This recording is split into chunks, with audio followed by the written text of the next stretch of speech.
Modern करोड़पति लड़की ने गरीब मैकेनिक से कर ली शादी। फिर जो हुआ उसने सबको हैरान कर दिया। दिल्ली के सबसे अमीर और प्रतिष्ठित परिवारों में गिने जाने वाले उद्योगपति और करोड़पति जमींदार विक्रम प्रताप सिंह की इकलौती बेटी अवनी सिंह अपनी खूबसूरती, आधुनिक सोच और लग्जरी लाइफस्टाइल के लिए पूरे शहर में मशहूर थी। 24 साल की अवनी विदेश से एमबीए करके लौटी थी और उसके सोशल मीडिया पर लाखों फॉलोअर्स थे। महंगी कारें, डिजाइनर कपड़े, 5 स्टार होटल, बड़े बड़े बिजनेस इवेंट और हाई सोसाइटी पार्टियां उसकी जिंदगी का हिस्सा थी। विक्रम प्रताप सिंह चाहते थे कि उनकी बेटी की शादी किसी बड़े उद्योगपति के बेटे से हो ताकि दोनों परिवारों की प्रतिष्ठा और बढ़े। लेकिन अवनी का मानना था कि इंसान की पहचान उसके पैसे से नहीं बल्कि उसके दिल से होती है। दूसरी तरफ शहर के पुराने इलाके में रहने वाला 25 साल का आर्यन अपने बूढ़ी मां कमला देवी के साथ एक छोटे से किराए के मकान में रहता था। उसके पिता की कई साल पहले मौत हो चुकी थी और घर की सारी जिम्मेदारी उसके कंधों पर थी। उसने कॉलेज की पढ़ाई बीच में ही छोड़ दी थी क्योंकि मां की दवाइयों और घर के खर्च के लिए पैसे कमाना जरूरी था। आर्यन एक छोटे से गैराज में मैकेनिक का काम करता था। उसके हाथों में ग्रीस लगा रहता था। कपड़े साधारण थे लेकिन दिल बहुत साफ था। पूरे इलाके में लोग उसकी ईमानदारी और मदद करने की आदत की वजह से उसे बहुत सम्मान देते थे। वो सपना देखता था कि एक दिन अपना बड़ा सर्विस सेंटर खोलेगा, लेकिन गरीबी और जिम्मेदारियों के कारण उसके सपने सिर्फ सपने बनकर रह गए थे। एक दिन अवनी अपनी नई लग्जरी कार लेकर अपने दोस्तों के साथ एक रिसोर्ट से लौट रही थी। रास्ते में अचानक उसकी कार खराब हो गई। ड्राइवर छुट्टी पर था और मोबाइल नेटवर्क भी सही से काम नहीं कर रहा था। उसके दोस्त अपनी दूसरी कार में निकल गए और अवनी अकेली सड़क किनारे खड़ी परेशान हो गई। तभी सामने एक छोटा सा गैराज दिखाई दिया। उसने अपनी ऊंची हील्स संभालते हुए वहां कदम रखा। गैराज में आर्यन एक पुरानी बाइक ठीक कर रहा था। उसने पहली बार अवनी को देखा तो कुछ पल के लिए उसकी नजरें ठहर गई। महंगे कपड़े, स्टाइलिश चश्मा और चेहरे पर आत्मविश्वास, लेकिन साथ ही हल्की सी परेशानी। अवनी ने थोड़े गुस्से में कहा, क्या तुम मेरी कार ठीक कर सकते हो? मुझे बहुत जरूरी काम से जाना है। आर्यन मुस्कुराया और बोला, कोशिश नहीं मैडम, पूरी मेहनत करूंगा। करीब आधे घंटे की मेहनत के बाद उसने कार ठीक कर दी। अवनी ने पर्स से 5,000 रुपए निकालकर उसकी तरफ बढ़ाए, लेकिन आर्यन ने सिर्फ 500 रुपए लिए और बाकी पैसे वापस करते हुए बोला, जितना काम हुआ है उतने ही पैसे लेने चाहिए। जरूरत से ज्यादा पैसा मेहनत की कीमत नहीं होता। अवनी उसकी बात सुनकर हैरान रह गई। उसने पहली बार किसी ऐसे इंसान को देखा था जिसके लिए ईमानदारी पैसे से ज्यादा महत्वपूर्ण थी। उसी दिन उसके मन में आर्यन के लिए एक अलग सम्मान पैदा हो गया। उस रात अवनी अपने आलीशान बंगले में थी, लेकिन बार बार उसके दिमाग में वही साधारण कपड़ों वाला लड़का आ रहा था। दूसरी तरफ आर्यन भी सोच रहा था कि इतनी अमीर लड़की कितनी अलग थी। उसके अंदर घमंड बिल्कुल नहीं था। अगले कुछ दिनों में अवनी जानबूझकर उसी रास्ते से गुजरने लगी, कभी कार धुलवाने के बहाने, कभी सर्विसिंग के बहाने। धीरे धीरे दोनों की बातचीत बढ़ने लगी। अवनी को आर्यन की सादगी पसंद आने लगी और आर्यन को अवनी का व्यवहार। एक दिन बारिश शुरू हो गई और अवनी गैराज में ही फंस गई। दोनों चाय पीते हुए बातें करने लगे। पहली बार आर्यन ने अपनी जिंदगी के संघर्ष बताए। उसने बताया कि कैसे मां की बीमारी के कारण उसने अपने सपनों को पीछे छोड़ दिया। अवनी की आंखें नम हो गई। उसने महसूस किया कि असली अमीरी पैसे से नहीं बल्कि इंसानियत से होती है। उधर विक्रम प्रताप सिंह ने अपनी बेटी की शादी मशहूर उद्योगपति राघव मल्होत्रा के बेटे करण मल्होत्रा से तय करने का फैसला कर लिया था। करण विदेश में पढ़ा लिखा, हैंडसम और अरबों की संपत्ति का मालिक था, लेकिन स्वभाव से बेहद घमंडी था। जब अवनी को इस रिश्ते के बारे में पता चला तो उसने साफ मना कर दिया। पिता ने समझाया, मां ने समझाया, लेकिन अवनी का मन कहीं और था। वो खुद भी समझ नहीं पा रही थी कि आखिर एक गरीब मैकेनिक उसके दिल में इतनी जगह कैसे बना चुका है। एक शाम अवनी ने आर्यन को शहर के एक बड़े कैफे में मिलने के लिए बुलाया। आर्यन वहां पहुंचा तो खुद को असहज महसूस कर रहा था। आसपास सब कुछ उसकी दुनिया से बिल्कुल अलग था। तभी अवनी ने मुस्कुराते हुए कहा, आर्यन, क्या तुम्हें नहीं लगता कि हम दोनों अच्छे दोस्त से कुछ ज्यादा बन चुके हैं? आर्यन चौंक गया। उसने कहा, अवनी जी, हमारी दुनिया बहुत अलग है। आप करोड़पति परिवार से हैं और मैं एक साधारण मैकेनिक हूं। यह रिश्ता कभी मंजिल तक नहीं पहुंच सकता। लेकिन अवनी ने उसकी आंखों में देखते हुए कहा, दिल अमीर और गरीब नहीं देखता। मैं तुमसे प्यार करती हूं। आर्यन के लिए यह किसी सपने जैसा था। उसने कई बार खुद को रोकने की कोशिश की, लेकिन वो भी अवनी से प्यार करने लगा था। दोनों की मुलाकातें बढ़ने लगी। कभी दिल्ली के पुराने बाजार, कभी झील के किनारे, कभी पहाड़ों की छोटी यात्राएं, कभी मंदिरों में शांति के पल। समय के साथ उनका रिश्ता और मजबूत होता गया, लेकिन उन्हें नहीं पता था कि किस्मत उनके लिए एक बहुत बड़ा तूफान तैयार कर रही है। एक दिन करण मल्होत्रा ने अवनी का पीछा किया और उसने उसे आर्यन के साथ देख लिया। गुस्से में उसका चेहरा लाल हो गया। उसने सारी तस्वीरें खींचकर विक्रम प्रताप सिंह को दिखा दी। तस्वीरें देखते ही विक्रम प्रताप सिंह का खून खौल उठा। उन्हें अपनी इज्जत और प्रतिष्ठा मिट्टी में मिलती हुई दिखाई देने लगी। उसी रात जब अवनी घर पहुंची तो पूरे बंगले का माहौल बदल चुका था। विक्रम प्रताप सिंह गुस्से में कांप रहे थे। उन्होंने तस्वीरें अवनी के सामने फेंकते हुए कहा, एक गरीब मैकेनिक, यही सपना देखा था हमने तुम्हारे लिए। लेकिन अवनी ने पहली बार अपने पिता की आंखों में आंखें डालकर कहा, पापा, मैं आर्यन से प्यार करती हूं और उसी से शादी करूंगी। ये सुनते ही विक्रम प्रताप सिंह ने गुस्से में अवनी को थप्पड़ मार दिया। पूरा घर सन्न रह गया। मां सरोजनी देवी रोने लगी, लेकिन अवनी की आंखों में आंसू नहीं थे। वहां सिर्फ अपने प्यार को बचाने का जुनून था।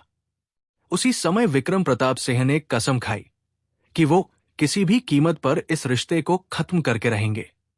दूसरी तरफ उन्हें नहीं पता था कि करण मल्होत्रा और उसके पिता राघव मल्होत्रा के दिमाग में एक ऐसा खतरनाक खेल चल रहा था जो सिर्फ आर्यन और अवनी के रिश्ते को ही नहीं बल्कि उनकी पूरी जिंदगी को बर्बाद करने वाला था।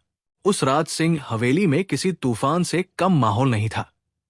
विक्रम प्रताप सिंह का गुस्सा शांत होने का नाम नहीं ले रहा था। उन्हें लग रहा था कि उनकी इकलौती बेटी ने उनकी वर्षों की प्रतिष्ठा को मिट्टी में मिला दिया है। दूसरी तरफ अवनी अपने कमरे में बैठी लगातार रो रही थी, लेकिन उसके दिल में एक बात बिल्कुल साफ थी कि चाहे कुछ भी हो जाए, वो आर्यन का साथ कभी नहीं छोड़ेगी। उधर शहर के पुराने इलाके में अपने छोटे से घर में बैठा आर्यन इस बात से बिल्कुल अनजान था कि उसकी जिंदगी के खिलाफ कितनी बड़ी साजिश तैयार हो चुकी है। अगले दिन सुबह अवनी ने जैसे ही आर्यन को फोन किया, उसकी आवाज कांप रही थी। उसने सारी बात बता दी। आर्यन कुछ देर तक खामोश रहा और फिर बोला, अवनी, शायद तुम्हारे पापा सही कह रहे हैं। मैं तुम्हारी दुनिया के लायक नहीं हूं। लेकिन अवनी ने गुस्से में कहा, अगर आज तुमने ऐसी बात दोबारा कही तो मैं खुद को कभी माफ नहीं करूंगी। प्यार बराबरी नहीं देखता, दिल देखता है। लेकिन उसी समय करण मल्होत्रा और उसका पिता राघव मल्होत्रा अपने आलीशान ऑफिस में बैठकर एक खतरनाक योजना बना रहे थे। करण के अहंकार को यह बात बर्दाश्त नहीं हो रही थी कि एक गरीब मैकेनिक उसकी जगह ले सकता है। उसने अपने पिता से कहा, अगर वो लड़का इस शहर में रहेगा तो अवनी कभी मेरी नहीं होगी। राघव मल्होत्रा ने मुस्कुराते हुए कहा, बेटा, बड़े लोग लड़ाई हाथों से नहीं, दिमाग से जीतते हैं। इसके बाद उन्होंने अपने कुछ लोगों को आर्यन पर नजर रखने के लिए लगा दिया। कुछ दिनों तक अवनी और आर्यन चोरी छिपे मिलते रहे, कभी दिल्ली के पुराने किले के पास, कभी यमुना किनारे, कभी किसी छोटे मंदिर में। हर मुलाकात के साथ उनका प्यार और मजबूत होता जा रहा था। लेकिन एक दिन जब आर्यन अपने गैराज में काम कर रहा था, तभी पुलिस की गाड़ियां वहां पहुंच गई। पुलिस ने उसे चोरी के आरोप में गिरफ्तार कर लिया। पूरे इलाके के लोग हैरान थे। कमला देवी रोते हुए अपने बेटे को बचाने की गुहार लगाने लगी, लेकिन कोई कुछ नहीं कर पाया। खबर सुनकर अवनी पागलों की तरह थाने पहुंची। वहां उसने देखा कि आर्यन हथकड़ी में बैठा हुआ था। उसकी आंखों में आंसू थे, लेकिन चेहरे पर मासूमियत साफ दिखाई दे रही थी। अवनी को यकीन था कि उसका आर्यन ऐसा कभी नहीं कर सकता। जब उसने जांच शुरू करवाई तो धीरे धीरे सच सामने आने लगा। दरअसल करण मल्होत्रा ने अपने आदमियों के जरिए एक नकली केस तैयार करवाया था, लेकिन उसने एक गलती कर दी थी। गैराज के सामने लगे सीसीटीवी कैमरे में सब रिकॉर्ड हो गया था। वीडियो सामने आते ही पुलिस ने आर्यन को सम्मान के साथ छोड़ दिया। पूरे शहर में करण मल्होत्रा की आलोचना होने लगी, लेकिन करण का अहंकार अब नफरत में बदल चुका था। उधर विक्रम प्रताप सिन्हा को लगा कि शायद ये घटना देखकर अवनी का मन बदल जाएगा, लेकिन हुआ बिल्कुल उल्टा। जब अवनी ने आर्यन को जेल से बाहर आते देखा तो वो उसे गले लगाकर फूट फूट कर रोने लगी। उसी दिन उसने फैसला कर लिया कि अब वो किसी कीमत पर आर्यन से अलग नहीं होगी। कुछ दिनों बाद विक्रम प्रताप सिंह ने अपनी बेटी का फोन छीन लिया और उसे घर से बाहर निकलने तक की इजाजत नहीं दी। हवेली किसी जेल में बदल चुकी थी, लेकिन प्यार दीवारों में कैद नहीं होता। अवनी ने किसी तरह अपनी मां की मदद से आर्यन तक एक चिट्ठी पहुंचाई। उसमें सिर्फ एक लाइन लिखी थी, अगर तुम साथ हो तो मैं सारी दुनिया से लड़ सकती हूं। चिट्ठी पढ़ते ही आर्यन की आंखें भर आई। उसी रात उसने अपनी मां कमला देवी से सारी बात कही। कमला देवी ने बेटे का सिर सहलाते हुए कहा, बेटा, अमीर गरीब भगवान बनाता है, लेकिन इंसानियत इंसान खुद बनाता है। अगर वो लड़की सच में तुझसे प्यार करती है तो उसे कभी अकेला मत छोड़ना। कुछ दिनों बाद अवनी किसी तरह घर से निकलकर एक मंदिर पहुंची जहां आर्यन उसका इंतजार कर रहा था। दोनों की आंखों में आंसू थे। अवनी ने कहा, मैं अब और नहीं सह सकती। या तो तुम्हारी बनकर जीऊंगी या फिर किसी की नहीं बनूंगी। आर्यन ने बहुत समझाया, लेकिन आखिरकार उसने भी मान लिया। उसी मंदिर में भगवान को साक्षी मानकर दोनों ने शादी कर ली। कमला देवी और मंदिर के पुजारी जी इसके गवाह बने। शादी के बाद अवनी ने अपने सारे गहने और महंगे कपड़े छोड़ दिए और साधारण साड़ी पहनकर आर्यन के छोटे से घर में आ गई। जब यह खबर विक्रम प्रताप सिन्हा तक पहुंची तो उनका गुस्सा 7वें आसमान पर पहुंच गया। उन्होंने गुस्से में ऐलान कर दिया कि आज से अवनी उनके लिए मर चुकी है। उन्होंने उसकी सारी संपत्ति और अधिकार खत्म कर दिए। उधर करण मल्होत्रा पागलों की तरह चिल्ला रहा था।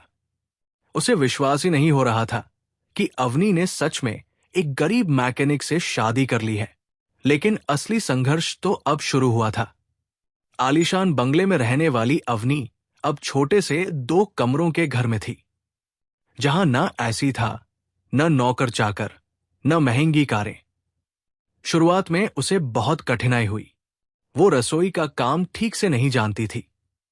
कई बार खाना जल जाता, कई बार घर साफ करते हुए थक जाती, लेकिन हर बार कमला देवी उसे प्यार से समझाती। धीरे धीरे अवनी उस छोटे से घर का हिस्सा बन गई। मोहल्ले की औरतें पहले उसका मजाक उड़ाती थी, लेकिन उसकी सादगी और व्यवहार देखकर उससे प्यार करने लगी। दूसरी तरफ आर्यन दिन रात मेहनत कर रहा था ताकि अवनी को कोई तकलीफ न हो, लेकिन उसे नहीं पता था कि करण मल्होत्रा अभी भी हार मानने को तैयार नहीं था।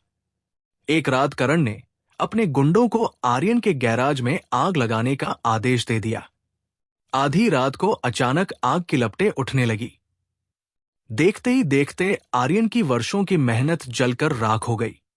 वो और अवनी सड़क पर खड़े सब कुछ खत्म होते हुए देख रहे थे। कमला देवी रो रही थी।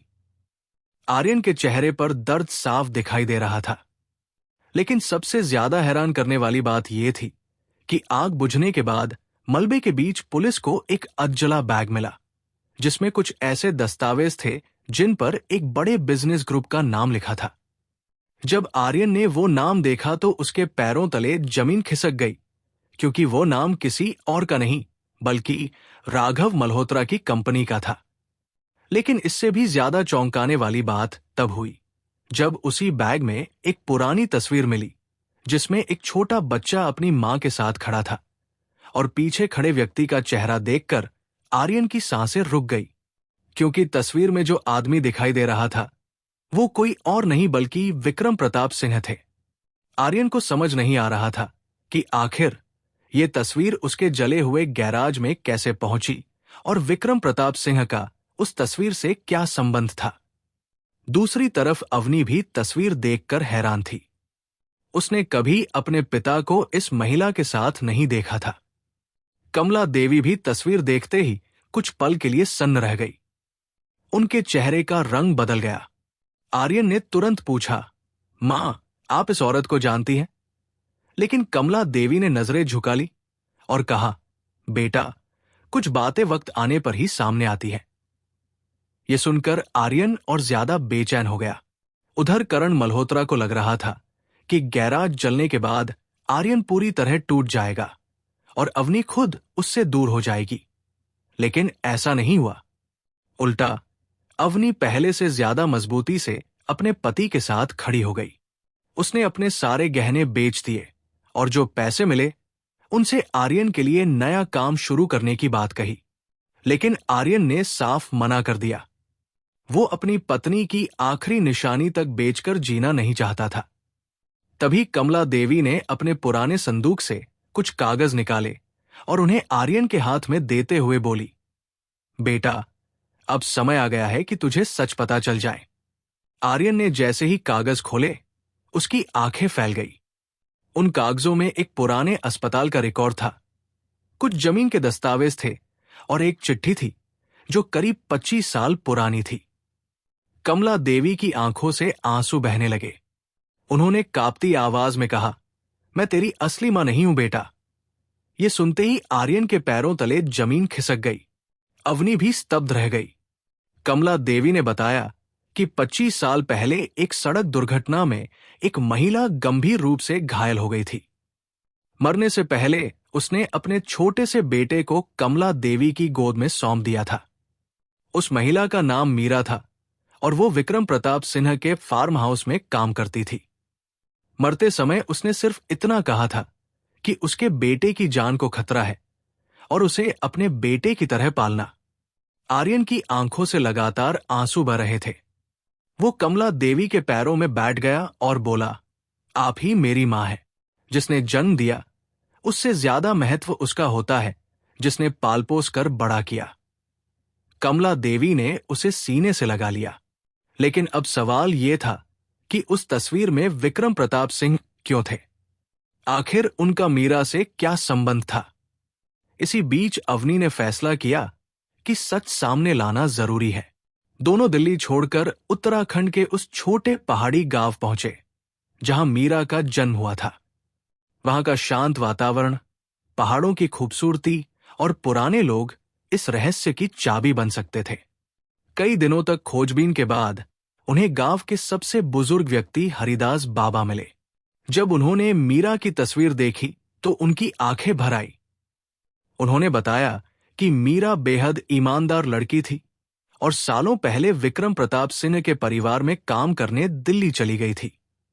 लेकिन एक दिन अचानक उसकी मौत की खबर आई और उसके बाद कभी कोई उसके बेटे के बारे में नहीं जान पाया। हरिदास बाबा ने एक और बात बताई जिसने सबको हिला दिया। उन्होंने कहा कि मीरा की शादी किसी साधारण आदमी से नहीं बल्कि विक्रम प्रताप सिंह के छोटे भाई देवेंद्र प्रताप सिंह से हुई थी। दोनों एक दूसरे से बहुत प्यार करते थे, लेकिन परिवार को यह रिश्ता मंजूर नहीं था क्योंकि मीरा गरीब थी। देवेंद्र ने परिवार के खिलाफ जाकर शादी की थी, लेकिन कुछ समय बाद उसकी रहस्यमयी मौत हो गई और उसी के बाद मीरा भी गायब हो गई। ये सुनकर अवनी के होश उड़ गए। इसका मतलब था कि आर्यन कोई साधारण मैकेनिक नहीं बल्कि विक्रम प्रताप सिंह के परिवार का ही खून था। लेकिन सबसे बड़ा झटका अभी बाकी था। हरिदास बाबा ने बताया कि उन्हें हमेशा शक था कि देवेंद्र की मौत कोई हादसा नहीं थी। गांव के कुछ लोगों ने उस समय राघव मल्होत्रा के पिता को देवेंद्र के आसपास देखा था। उस समय मल्होत्रा परिवार और सिंह परिवार के बीच जमीन के बड़े सौदे को लेकर विवाद चल रहा था। आर्यन और अवनी को समझ में आने लगा कि मामला सिर्फ प्यार का नहीं बल्कि वर्षों पुराने राज और दुश्मनी का है। दोनों वापस दिल्ली लौटे, लेकिन रास्ते में उनके साथ एक खतरनाक हादसा हो गया। उनकी कार का पीछा कुछ गुंडे कर रहे थे। पहाड़ी सड़क पर उनकी गाड़ी को टक्कर मारने की कोशिश की गई। बड़ी मुश्किल से दोनों अपनी जान बचाकर एक छोटे शहर के होटल में छिपे। वही पहली बार आर्यन को एहसास हुआ कि कोई उन्हें सच तक पहुंचने से रोकना चाहता है। उधर विक्रम प्रताप सिंह की हालत भी बदलने लगी थी। बाहर से वो सख्त दिख रहे थे, लेकिन अंदर से टूट चुके थे।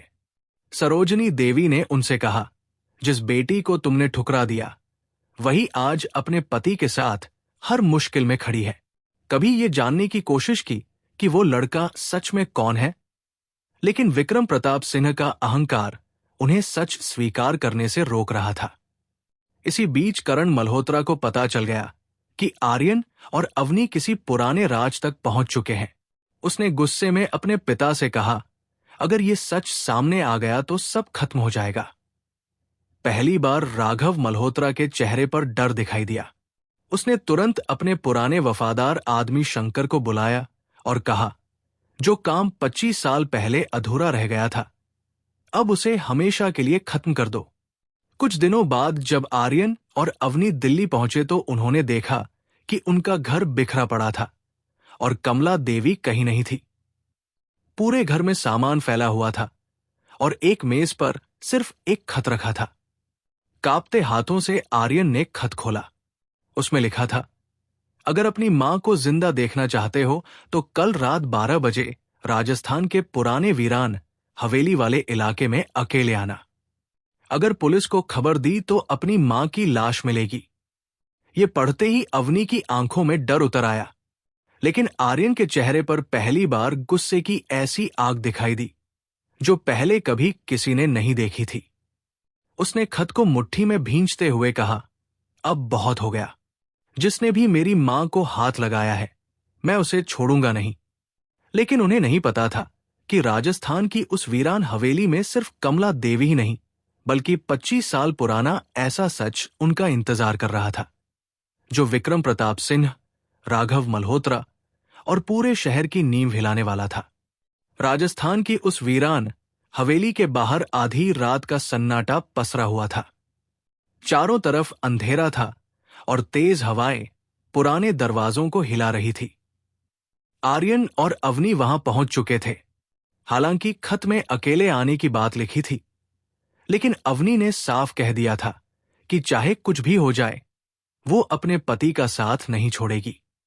दोनों जैसे ही हवेली के अंदर पहुंचे, उन्हें कमला देवी की आवाज सुनाई दी। वो एक कमरे में कुर्सी से बंधी हुई थी। लेकिन इससे पहले कि आर्यन उनकी तरफ बढ़ता, कई हथियारबंद लोग सामने आ गए। उनके बीच खड़े थे करण मल्होत्रा और राघव मल्होत्रा। करण के चेहरे पर घमंड था और राघव मल्होत्रा की आंखों में बेचैनी।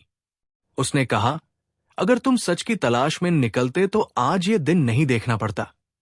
तभी पीछे से एक और आवाज आई और वहां विक्रम प्रताप सिंह भी पहुंच गए। दरअसल उन्हें भी एक गुमनाम फोन करके इस जगह बुलाया गया था। जैसे ही उनकी नजर आर्यन पर पड़ी, उन्होंने गुस्से में कहा, मेरी बेटी को छोड़ दो। लेकिन अगले ही पल राघव मल्होत्रा हंसने लगा और बोला, आज सबको सच पता चल ही जाना चाहिए।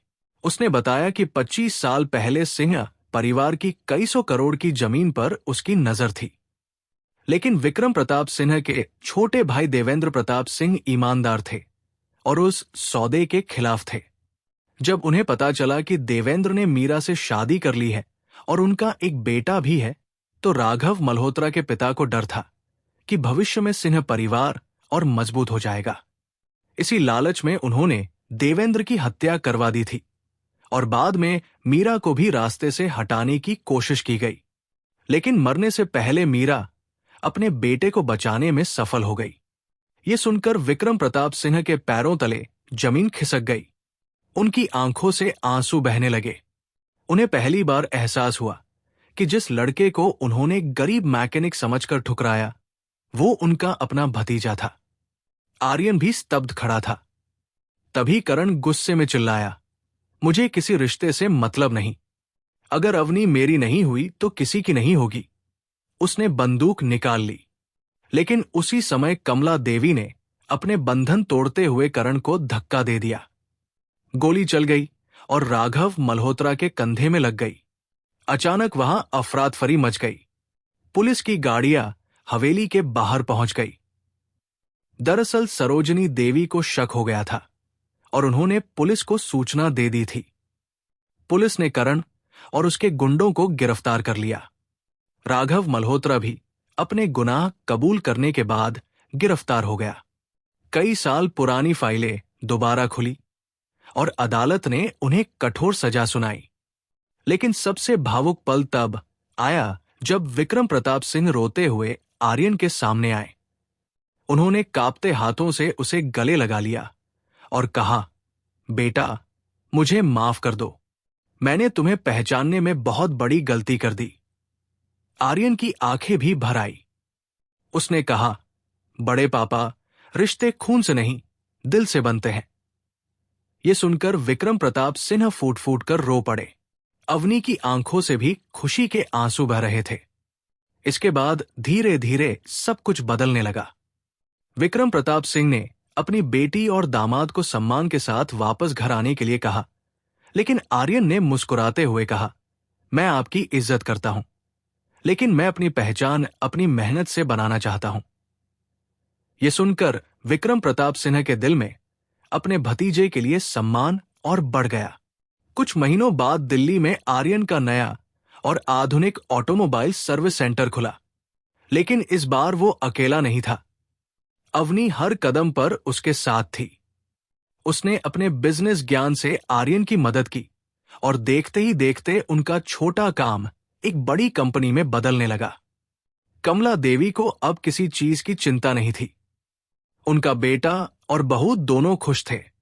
समय बीता और 1 साल बाद अवनी ने एक प्यारी सी बेटी को जन्म दिया। पूरे परिवार में खुशी की लहर दौड़ गई। जिस हवेली में कभी नफरत और अहंकार था, वहां अब बच्चे की किलकारियां गूंज रही थी। विक्रम प्रताप सिंह अपनी नातिन को गोद में लेकर घंटों खेलते रहते थे। सरोजनी देवी कमला देवी को अपनी बड़ी बहन की तरह सम्मान देती थी। दोनों परिवार अब एक हो चुके थे, लेकिन आर्यन ने अपनी पुरानी जिंदगी को कभी नहीं भुलाया। उसने अपने मोहल्ले के गरीब बच्चों की पढ़ाई के लिए एक ट्रस्ट शुरू किया। कई बेरोजगार युवाओं को अपने सर्विस सेंटर में काम दिया। वो हमेशा कहता था, गरीबी इंसान की पहचान नहीं होती, उसके इरादे उसकी असली पहचान होते हैं। कुछ साल बाद मुंबई, जयपुर और चंडीगढ़ में भी उनके सर्विस सेंटर खुल गए। देश भर के बड़े उद्योगपति आर्यन की सफलता की मिसाल देने लगे। लेकिन आर्यन के लिए सबसे बड़ी दौलत आज भी वही थी, जिसने हर मुश्किल में उसका साथ दिया था। एक शाम वो और अवनी मनाली की बर्फीली वादियों में बैठे सूर्यास्त देख रहे थे। आर्यन मुस्कुराकर बोला, अगर उस दिन तुम्हारी कार खराब न होती तो शायद हम कभी न मिलते। अवनी हंसते हुए बोली, नहीं, हमें तो भगवान ने मिलाने का फैसला पहले ही कर लिया था। दोनों एक दूसरे का हाथ थामे दूर डूबते सूरज को देख रहे थे। उनके पीछे संघर्षों की लंबी कहानी थी और सामने खुशियों से भरा भविष्य। जिसने भी उनकी कहानी सुनी, उसकी आंखें नम हो गई, क्योंकि ये कहानी सिर्फ प्यार की नहीं थी, बल्कि विश्वास, त्याग, संघर्ष और उस सच्चाई की थी कि अगर दो दिल सच में एक दूसरे से प्यार करते हैं, तो दुनिया की कोई ताकत उन्हें हमेशा के लिए अलग नहीं कर सकती।